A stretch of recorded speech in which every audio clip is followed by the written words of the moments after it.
Hey, welcome back. Today we're talking about a weird but genuinely useful shift in Claude Code. The weirdest productivity upgrade in Claude Code right now is not a new model. It is asking the model to stop writing Markdown and to start writing HTML. That sounds backwards at first. Markdown is supposed to be the clean format. It's simple, portable, easy to diff, easy to edit, and every developer already knows how to read it. HTML sounds like the messy thing we escaped from. But once an AI agent is doing serious work, Markdown starts to show its age. Not because Markdown is bad, because the thing we are asking agents to produce has changed. A recent piece by Tariq makes this argument really clearly. The claim is that Markdown became the default language between agents and humans, but it may not be the best language for complex agent work anymore. And after using Claude Code for a while, I think that point is stronger than it sounds. Think about what Markdown was great for.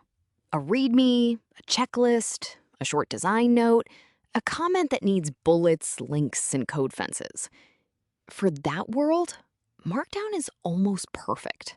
But Claude Code is not just writing short notes. It is writing implementation plans, architecture specs, research summaries, PR explanations, design explorations, incident write-ups, and review artifacts. Those are not always documents you edit by hand.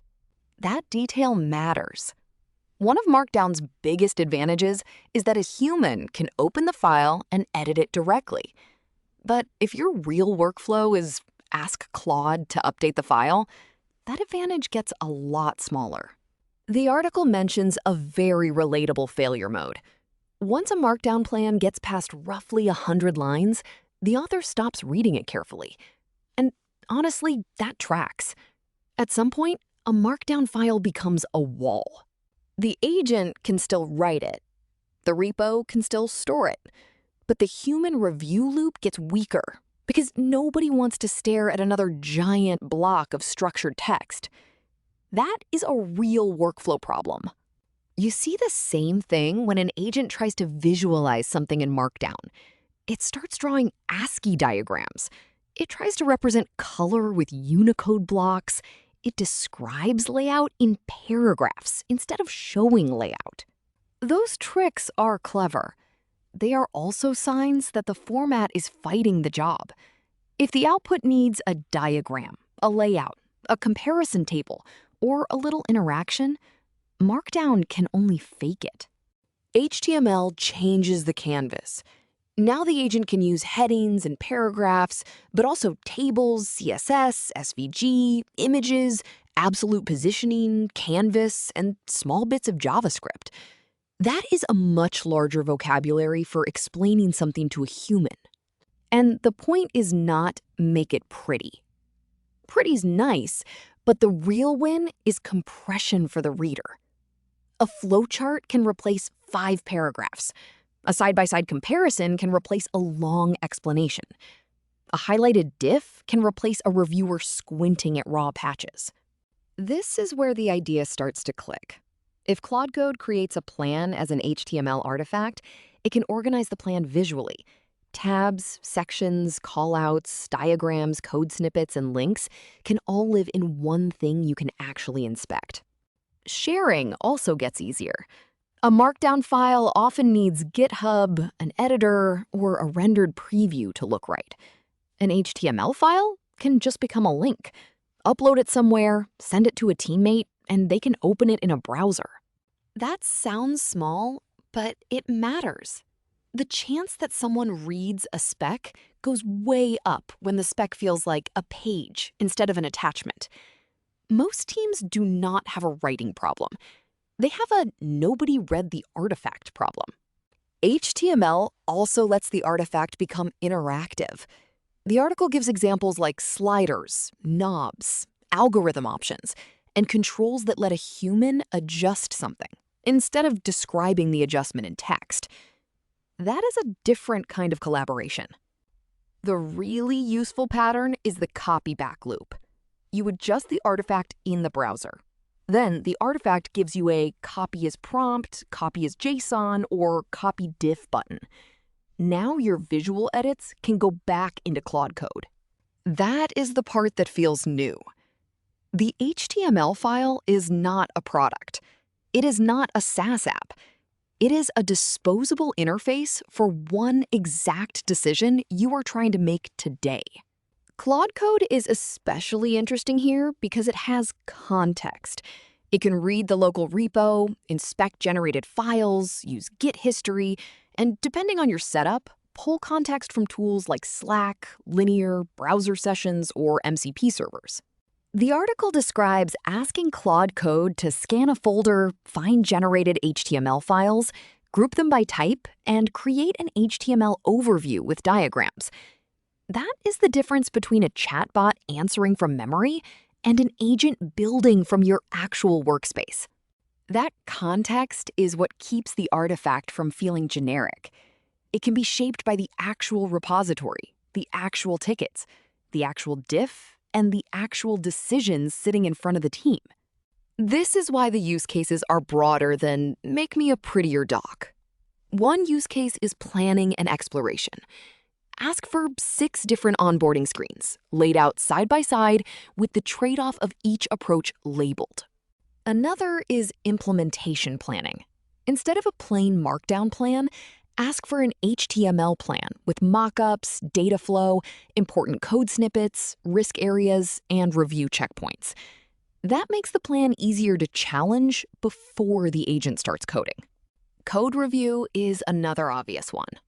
Markdown can paste a diff, but HTML can show the diff with annotations, severity labels, module diagrams, and a flow explanation next to the code. For complex PRs, that is a big upgrade. I like the PR version because it solves a real social problem. If an agent wrote the code, the reviewer still needs to trust the change. An HTML explainer can give the reviewer a map before they dive into the raw diff. Design prototyping is another strong fit. You can ask Claude to build a tiny HTML playground for a button animation, a checkout flow, a color choice, or a component state. Then you tune it with controls instead of arguing with adjectives. Reports and research also fit. Claude Code can synthesize a repo, issue history, logs, docs, and team context into a report. In HTML, that report can include diagrams, sections, navigation, and visual summaries that make the whole thing less painful to read. The most interesting category might be custom editors. Imagine a one-off board for reprioritizing linear tickets, or a feature flag editor that warns you when a prerequisite flag is off, or a prompt tuning page with live examples and a token counter. That sounds like overkill until you remember the artifact is disposable. You are not maintaining a new internal tool. You are asking the agent to create a temporary UI, use it for one decision, then export the result back into your workflow. There is a trap here, though. The article warns against turning this into an overbuilt slash command too early. You do not need a giant system for it on day one. Just ask for an HTML file and learn where it helps. That is probably the right starting point. Use HTML as a medium, not as a religion. If the task is visual, shared, interactive, or high stakes, HTML may be worth it. If it is a tiny note, Markdown is still great. Now, here's the part I would push on. HTML may be easier for humans to read, but it can be much more expensive for models to produce. The artifact gets more readable, the bill may get bigger. Markdown is dense. A heading, a bullet list, and a code fence do not cost much overhead. HTML brings tags, class names, style blocks, scripts, repeated structure, and sometimes a lot of generated layout code. That overhead may be totally worth it for a complex review or a planning artifact people will actually read. But if every brainstorm, every plan, every PR note, and every report becomes HTML, your token budget can start moving in the wrong direction. This is not a conspiracy claim. I am not saying Anthropic is being malicious by making HTML look attractive. I am saying the incentives are worth noticing. More generated tokens can mean more usage, more cost, and more platform revenue. That creates a subtle alignment issue. The model provider benefits when the workflow uses more tokens. The developer benefits when the output saves enough time to justify those tokens. Those are not always the same thing. So the question is not HTML or Markdown. The question is, what is the cheapest artifact that still keeps the human in the loop? Sometimes that is Markdown. Sometimes that is HTML. Sometimes it is both. One practical pattern is to ask for semantic content first. Then ask for an HTML version only when the structure needs visuals, interaction, or sharing. That keeps you from paying for a beautiful wrapper around a vague plan. Another pattern is to constrain the artifact. Ask for minimal CSS. Ask for no framework. Ask for no fake data. Ask for a readable structure that favors diagrams and tables over decorative markup. For version control, I would be selective. Generated HTML can be noisy to diff. If the artifact is a deliverable, commit it. If it was just a temporary thinking surface, keep the source prompt or a short summary instead. There is also a security angle.